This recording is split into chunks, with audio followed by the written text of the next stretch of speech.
We're at Vermillion Cliffs in the northwest corner of Arizona, not far from Lee's Ferry.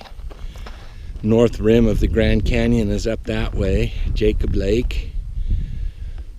We're in our special little camper and we're gonna go to White Pockets today, which is up on top about 10-15 miles from here. Should be fun. So we're on the road to White Pockets up on top of the Vermillion Cliffs. This is what the road looks like on this side. A lot of tracks out here. Looks like somebody bottomed out here and they got out to see if there was any damage. Seen lots of deer tracks, rabbit tracks, coyote tracks. Everything's getting active. Here's some deer tracks right there.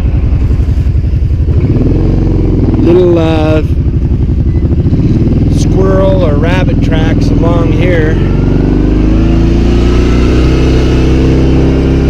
This looks like a doe and a couple of fawns.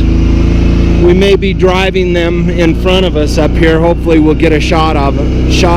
Not shoot, but a photo shoot of them. It's really pretty this time of year, especially when it's not so friggin' hot. Very sandy, as you can see.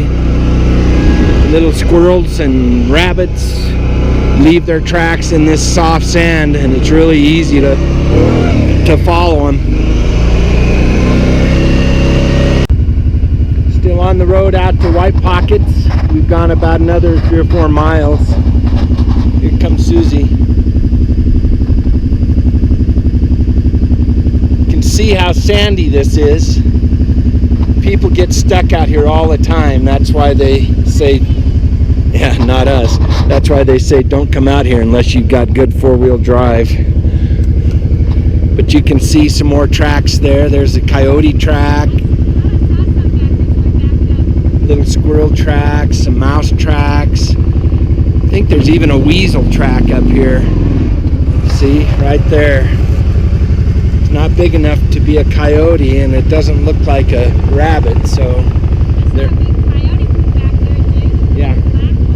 So there are weasels out here too, not just me. So we're on 1103, still on the road to White Pockets, up on top of the Vermillion Cliffs. It's March 9th, I think. We're out on this road. There's not much traffic that's been on this road other than us.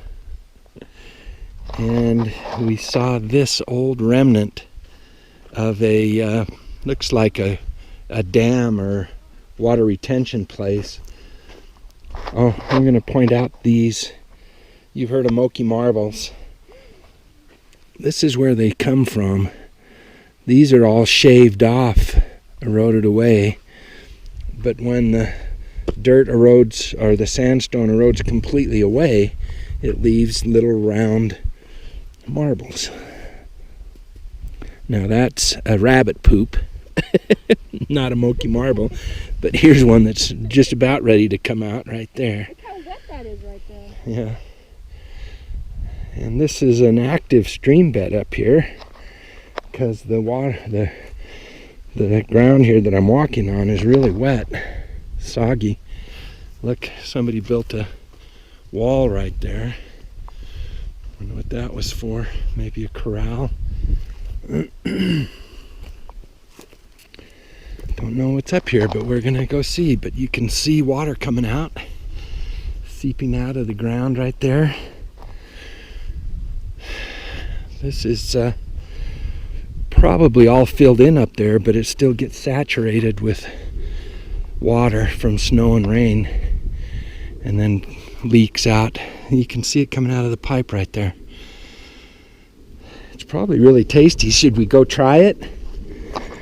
See, here's a Moki marble. I'm going to be the first one to touch this one. Look at that. Perfect marble. Almost. These are some big ones. Look at that one right there. That's another few years before it pops out. You getting stickers? Let's go up here and see what's going on. Okay, look, here's some more. That one's still in. Kind of flat, but you can see them coming out. Yeah, you want a drink? It's probably good. It's been filtered. Oh, well, it used to be probably a drainage for cattle. I mean, a retention pond, water for cattle. You can see it was probably built a long time ago for this to erode away, get washed out. See, there's nothing up here. It's dry, but you can see a lot more of the Moki marbles poking up right there. Let's see what's right up here. Look at that. It's cool. They're solid in there. Can't, if I had my little geology hammer with me, I could probably get a few of these, but that would be cheating. Here's one. You also get some really weird colors and shapes like that right there. Kind of cool.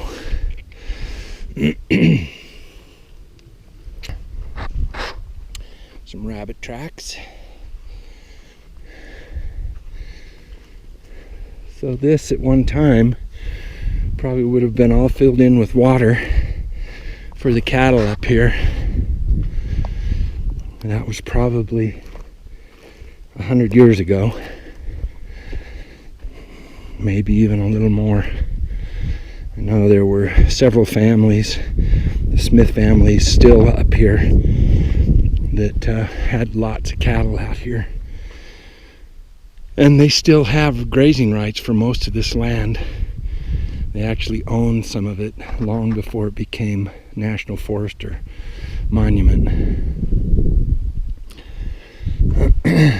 They also own Jacob's Lake Lodge. Look at that. See? Even small ones. Now, it's hard to tell that from a rabbit poo, but you can tell if you squeeze it. Pretty cool up here. Okay, we're gonna get back on the trail to White Pockets. See, hopefully there's water out there still. It makes for some really cool pictures. I'm coming. So, as we were hiking around, look at the twists and turns in that sandstone right there. That's pretty cool. But Susan saw a little ornament on the ground, and picked it up and looked around, and there's a Christmas tree out here that someone has decorated. Now, that's pretty random because literally we're a long, long ways from anything. And it looks like somebody spent some time decorating here. Look at that.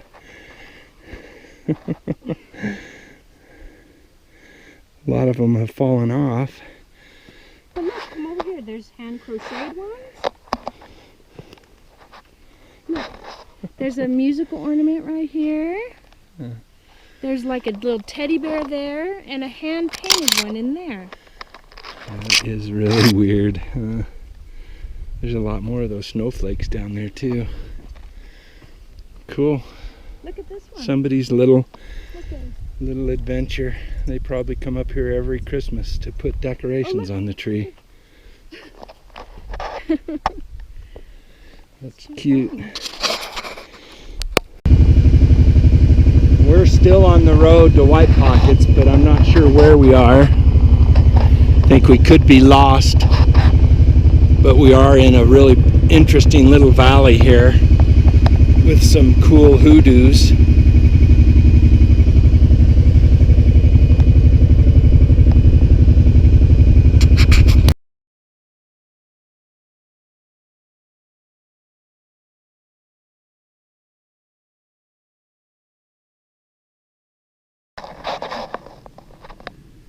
We're still lost out by White Pockets somewhere up on the Vermillion Cliffs. There's a maze of roads up here. At least he admits it. But we're just walking around this area right here, finding iron nodules, otherwise known as Moki marbles. But there's so many different kinds up here. Look at all the different unique shapes and forms. These were formed concentrations of iron in the sand when the sand was converted into sand dunes and then petrified into sandstone and then eroded again into sand. That's a perfect one. And these are perfect iron nodules. Nobody knows for sure exactly what caused these concentrations of iron to form within the sand or the sand dunes. Could be volcanic, it could be organic, we just don't know for sure. But in places like this where you've got this residual sand from ancient petrified sand dunes that's converted back into sand again over millions of years, these erode out of the sand like the Moki marbles I showed earlier and are left just laying out in open areas like this. But look at the unique forms and shapes. Why it would form in that exact way or in that exact location, nobody knows. You can see lots of little rabbit tracks and animal tracks. We're taking people tracks. We're taking a little break to stretch our legs after riding so long, going out on some of these roads that end up being dead ends, which we hate. Look at that. Isn't that weird? Pretty cool.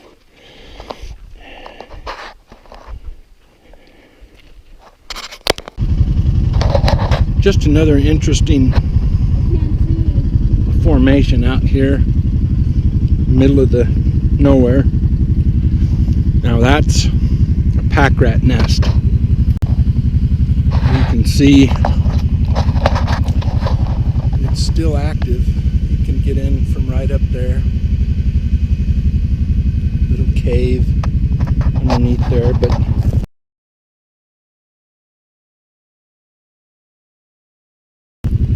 pine cones and sticks.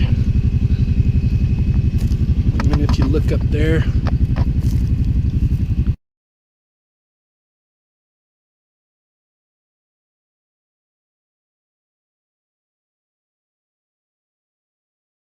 you can see the mangled remains of a petrified sand dune.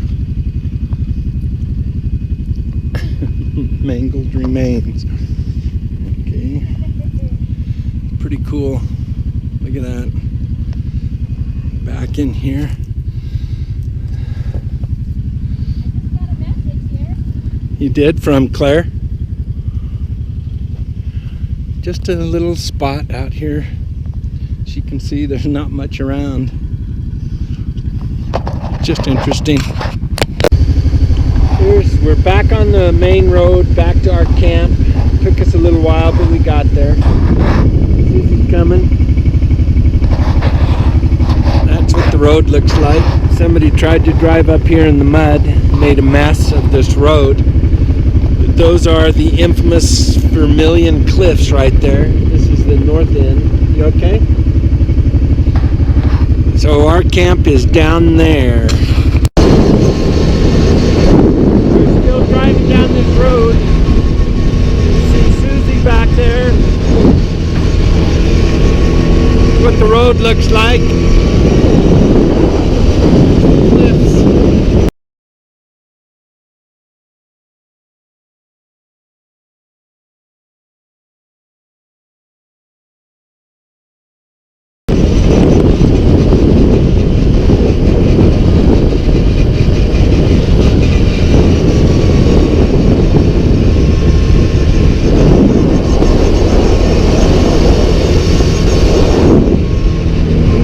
This is what I'm talking about when I say somebody made a mess of this road.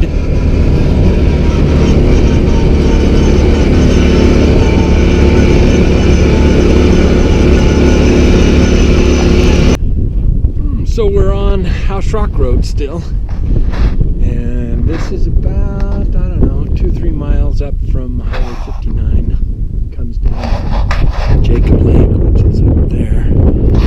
This is the viewing place for the condors, and that's an illustration of the size of these birds, the California condors.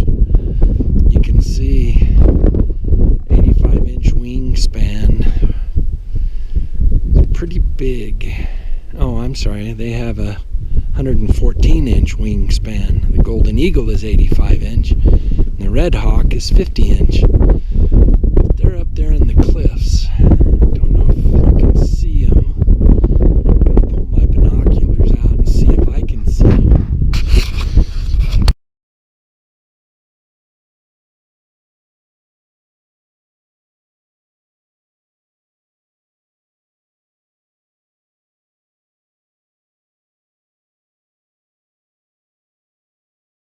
Well, it's morning number 2, and it's Saturday, and it's a beautiful day outside. This is what our trailer looks like after 2 days. And I'm gonna come back here and see Susie.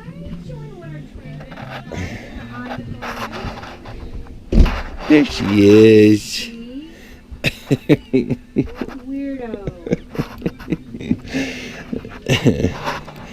Gonna open up the back. Look at this out here. Crystal clear blue, not a cloud in the sky, a little bit of a breeze. It was a little windy last night, but not bad. Just enough to make noises. Now we're gonna open the back up. Oh, wrong key.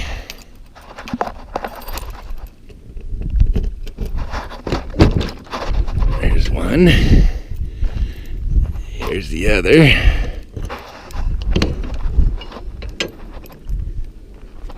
I've got our cables on there, so we have a nice little patio back here. My solar panels are out.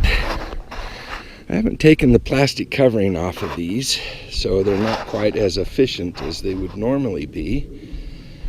And this is the first time we've used them, so we're anxiously seeing how well it charges. Yesterday was a cloudy day, and it charged about 2, maybe 3 dots. It's supposed to charge fully in 5 hours, but not even close. So I was a little disappointed, but maybe it was the combination of not having the plastic off the cover and the clouds. But today we're going to make it to White Pockets for sure. We'll get to see what that looks like. Let's see inside the trailer with the back open and see what that looks like.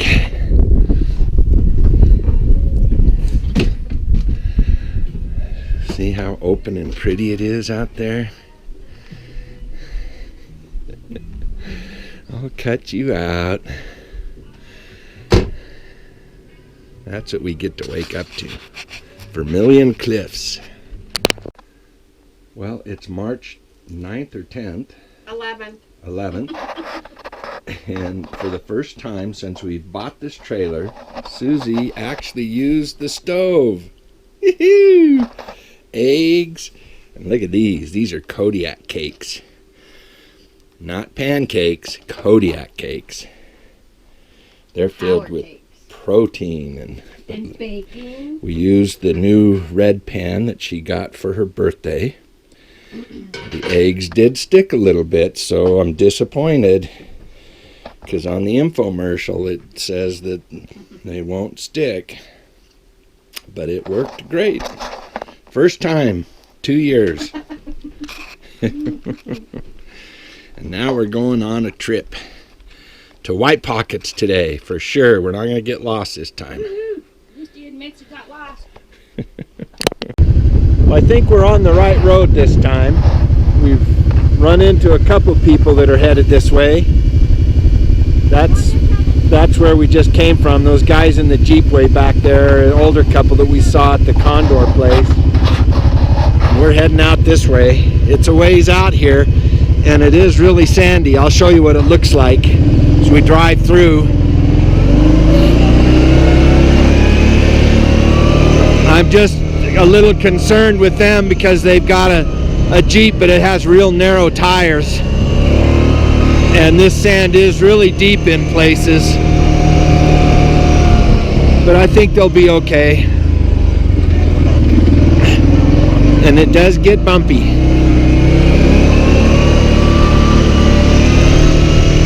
Beautiful scenery out here.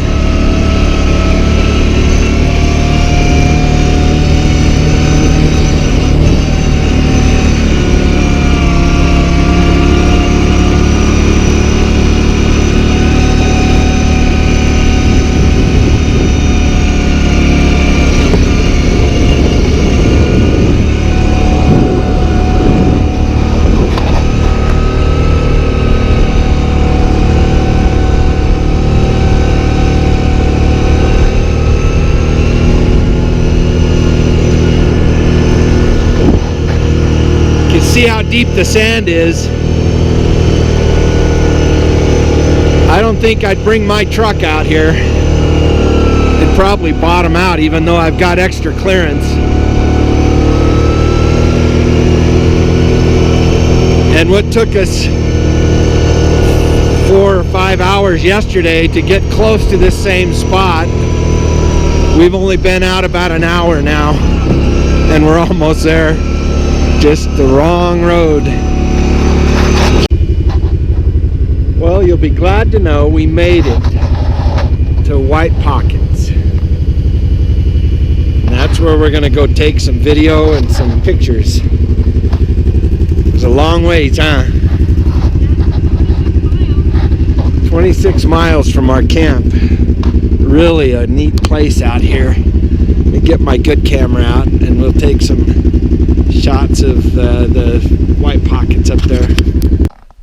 So secret number one is when you go to White Pockets and you come to the main parking area where invariably there'll be 5 or 6 Jeeps or trucks parked there.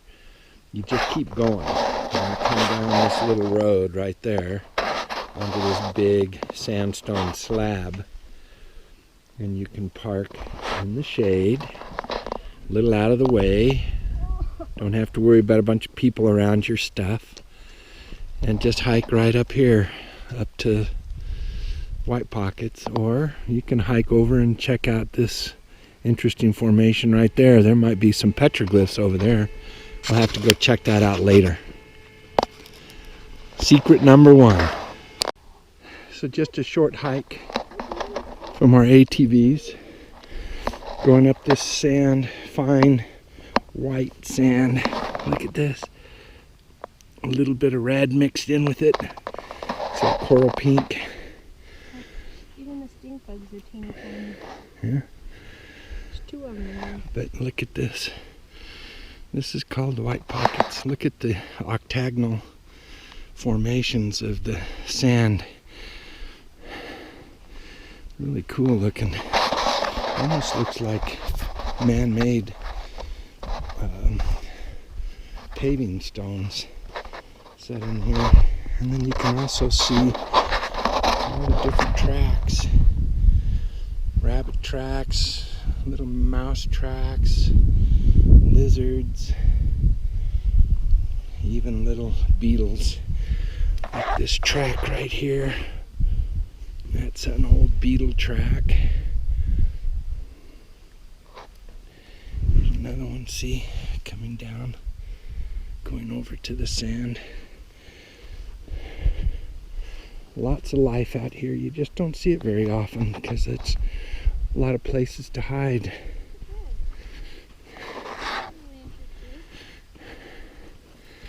You get on this This again, remember, is a petrified sand dune. Look at these weird formations that are set into it. Just a little bit harder calcite mixed in with the sand.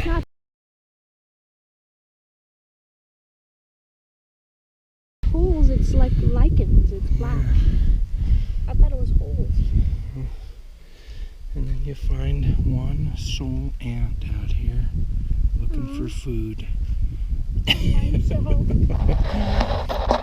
at this. Is that amazing? Look at the one right here. So you get up here, you can see the pockets. These are, after a rain, all of these are full of water. There'll probably still be some water up here, but every once in a while you get some weird, harder sandstone layers that are mixed in with this white sand. This obviously has more iron in it and other minerals because it's not just red but yellow, almost orange. But look at all the lichen that grows on this. You can see it all along here. Look, but then orange. Yeah, orange, green.